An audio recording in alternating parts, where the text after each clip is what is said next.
Never home. This nice place is your never home. Of course you are welcome inside. Only for a spell of seeds grown, till there's a ladder for your time. Then all of us, or you alone, will soon march out these old hinged doors, parade the change with heavy loads, or water the weeds you grieved for. You could sing of the never home, when it still stands with brand new seeds, or you could cough up bloody bones, supposed to be sweet memories. You could just let go of the knob. You know you won't turn it again, unless your heart begins to throb for something you have forgotten. You could think of the squared outline with the neat triangle roofs on top, the doors rectangles and hinged spines, tape on the sliding screens fell off.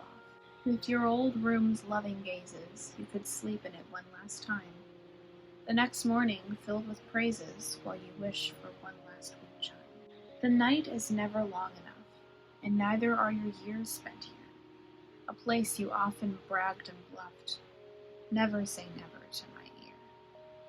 So it ends, and so we stay here, while you go on with just a phone, and in the static you may hear the nice sounds of your never home, the brand new start. When I see you, I'll have the upper hand. At last we'll converse like I had planned. You'll say what I expect and I'll reply with an anecdote about something awry. If there is silence, it will be short, not prolonged or hesitant or bored. You won't be bored with me, you'll see. When you get to know me, the better me. The me that will walk through the doors of the coffee shop, the theater, or the store. You'll stop and you'll wave, maybe you'll stare. Will I catch you off guard, or will you be there? Maybe you'll be the tardy one and I'll be waving, a concise gesture that will interest your paving of our next conversation about the movie we'll see, or the coffee you have. And the order won't be awkward or ruin the moment.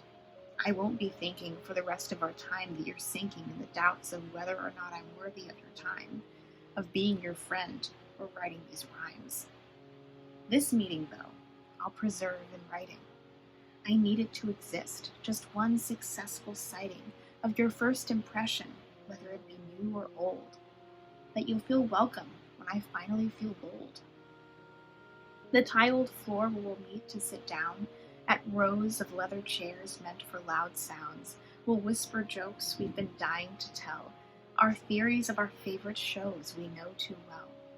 It will be fun and over like fresh air as I glance to take in your silent stare. Just one last gift you won't know about. You're giving it to me.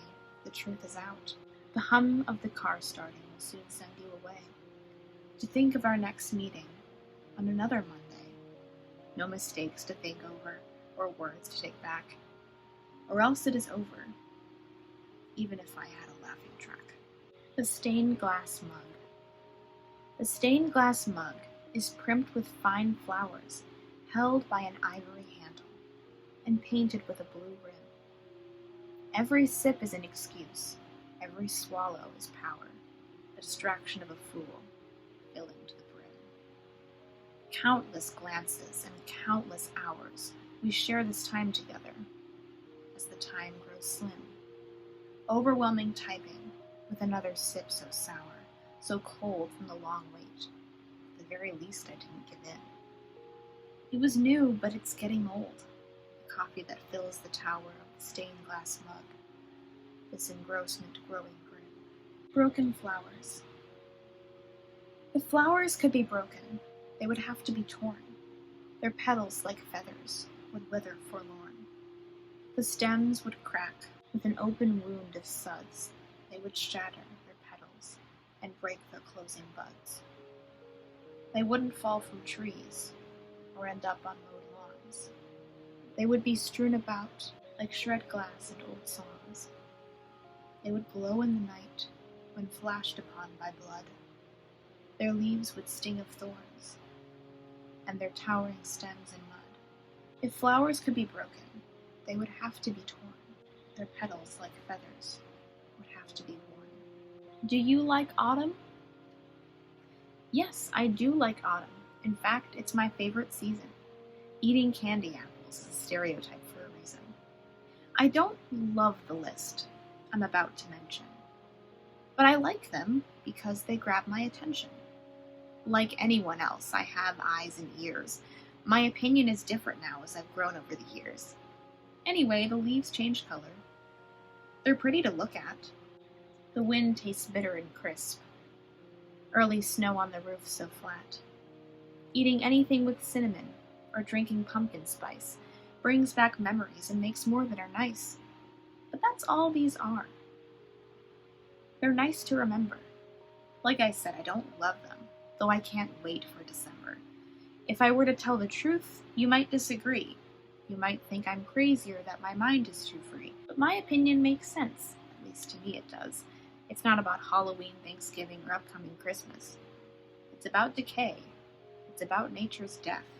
It's God's eulogy to trees, whose lives harbored birds' nests. Summer's gone. School started. Move on, no one cares.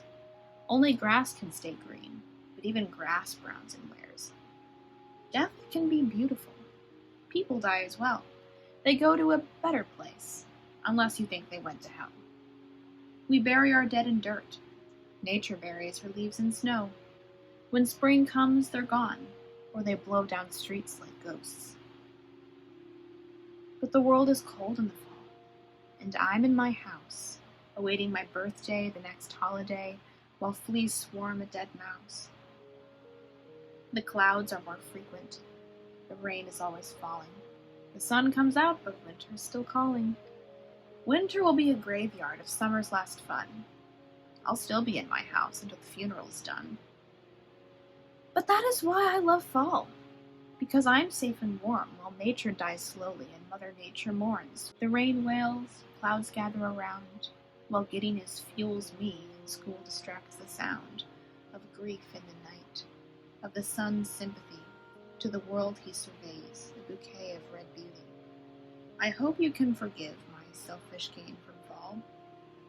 That is, if you read this, do you feel the same way at all? Dear procrastination. Hello, clingy friend. There's something to tell. You keep my room clean and you do it so well. The story you push to the back of my head, you shrink it in my heart, you stab it till it's dead. Will I be brave and write till I sleep? That's the question I ask, but you say I'm too weak. You call me for coffee, you bang on the door, you make sure my pencil is smashed on the floor. A bad friend I made. We met at the start. You treated me to sweets when I was clearly making art. You have a way with words, though none are spoken. You clap with delight when my mind is broken. There are no excuses to sit at my desk without dear procrastination being a pest. I hate you when I want you. I know I don't have to, as I write here alone. I hate that I miss you. It was June. It was June when I was home. The humid wind trapped inside. A taste of blue and green fruit cooled the melting walls. Nothing was unmade or undone. The desk was still covered in me, and under it were the secrets of forgotten dust and paper. A new world was waiting, that I didn't like to speak of. A fake eagerness spread me thin. Teeth chattered against a nervous smile. But the smell of an unfamiliar room that was darkened by emptiness was my own, and I was glad to be. To be there for just another moment. Passing time is too easy these days, when all you do is think. Think about the present, the past, the future of forever, and the nearest one. It bothers and it blunders and it bolsters, and it all depends on the hearts of homes, and it all depends on June. Thank you guys for making it to the end of this video. Those poems are ones that I am probably the most proud of out of all of the ones that I've made, and I'm glad that you got to hear them. I love to hear some of your poetry. I've seen a lot of it on Instagram, people that I follow that are subscribed to me. If you're subscribed to me, you know what I'm talking about, and they're all amazing, and yeah. Speaking of which, you can follow me on Instagram, Twitter, check out my blog, and find the writing help you need on my Fiverr account. All the links will be in the description below. And stay basic. Okay, bye.